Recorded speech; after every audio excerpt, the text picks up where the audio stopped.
Hey BookTube, welcome back. I'm Winx, and the ink I'm talking about today is my February wrap-up. So let's start off with a few statistics. This month I completed 6 books, and there were 6 books on my TBR list, but only 5 of the books I read were actually from my TBR list, so I missed one but made up for it with one outside of the list. 3 of the books were fantasy, 1 was sci-fi, 1 was mystery, and 1 was a non-fiction workbook kind of thing. I read 2 of the books on Kindle, 1 was a mass market paperback, and then the other 3 were trade paperbacks. And this was another fantastic reading month for me. I ended up rating 2 of the books as 4 stars, and the other 4 books I gave 5 stars. And in the end, I ended up reading a total of 2,235 pages this month. The first book that I read this month was Voyage of the Basileus by Marie Brennan, which is the 3rd book in her Memoirs of Lady Trent series.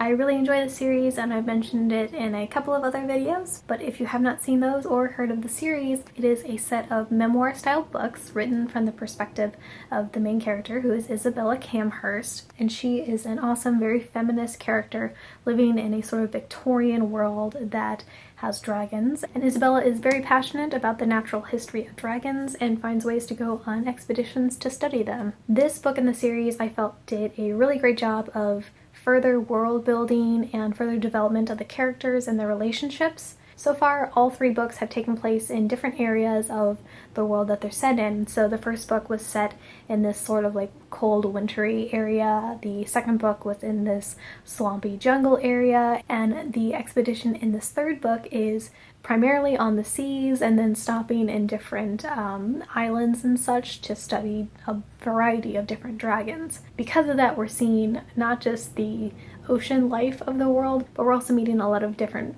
people and learning about their cultures on all the different islands that they stop at. So that was really cool. There were also a few new characters introduced that I really liked, and there is a very interesting relationship developing between one of the new characters and one of the main characters. One of the islands that they stopped at actually had a very interesting belief. They basically believe that if you are very passionate about dragons and you don't conform to gender norms or you're transgender, you are actually a dragon that has taken human form, and you have to be married immediately so that you are tied to a real human and therefore tamed. Isabella very much does not conform to gender norms and also is very passionate about dragons. So this of course made for some very interesting interactions with the people when they realized this and decided that she was dragon spirited. I thought that the ending of the story was really fun and exciting, and I'm really hoping that some of the new characters show up in the future books.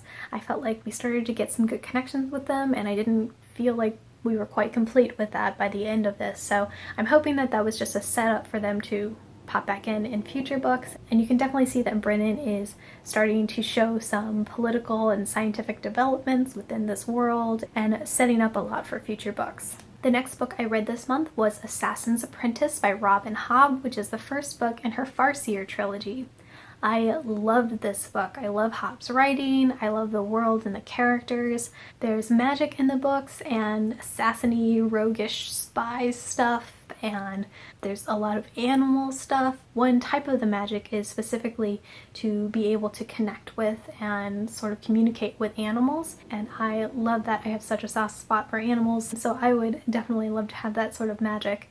And yeah, there were a few parts that really tugged at my heartstrings, and I am so invested in Fitz's story now. I had a really hard time not going immediately into book 2, but I'm still trying to continue with my New Year's resolution of 1 book per series per month, but book 2 is going to be my first read in March. The next book I read was Morningstar by Pierce Brown, which was the 3rd and final book in his Red Rising trilogy, and I was so excited for this book and I loved it. It was such an exciting read. I literally almost vomited like 3 different times, and each time from a different emotion.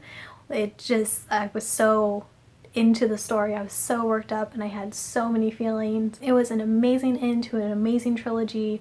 Definitely gave it 5 stars, and I highly recommend reading the trilogy if you have not already. The 4th book that I read this month was Tail Chaser's Song, which is a fantasy novel that follows kitty characters. I really enjoyed this book. I gave it 4 stars, and I actually did a separate review for it, so I will just link that below and you can check that out if you want to hear more.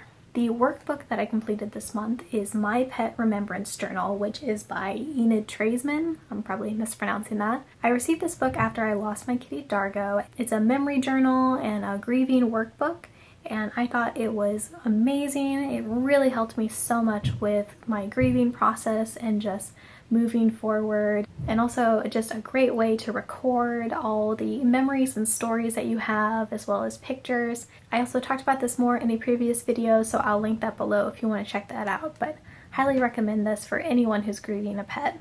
And then the last book that I read this month was a reread, and that is O Jerusalem by Laurie R. King. This is the 5th book in her Mary Russell series, where Russell and Sherlock go to Jerusalem.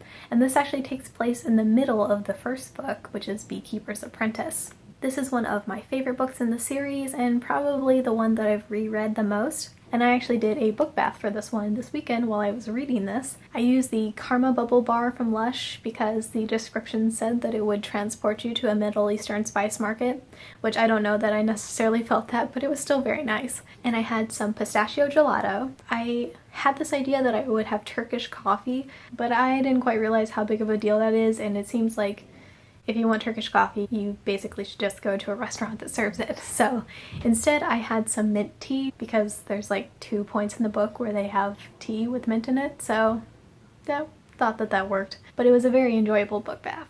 So that's all the books that I read this month. I've had a couple of really great reading months here. The last 2 months I haven't had any books that were under a 4-star rating for me. So doing pretty good. And then the one book on my TBR list that I didn't get to this month was Sword of the Lictor by Jane Wolfe. This is the 3rd book in the Book of the New Sun series. I'm really enjoying this series so far. I just ran out of time for it this month, so hopefully I will have time next month and I can just add this one onto my March TBR. I'm curious to hear what you guys read this month, or if you've read any of the books that I read this month. If you're planning on reading them, if you have thoughts or feels that you want to share, I would love to hear them. And yeah, I hope everybody is having a good week and getting an exciting March TBR list together. I know I am, and I will be sharing that with you this Friday. So please like this video if you enjoyed it, and subscribe if you'd like to see more. I'll talk to you guys later. Bye!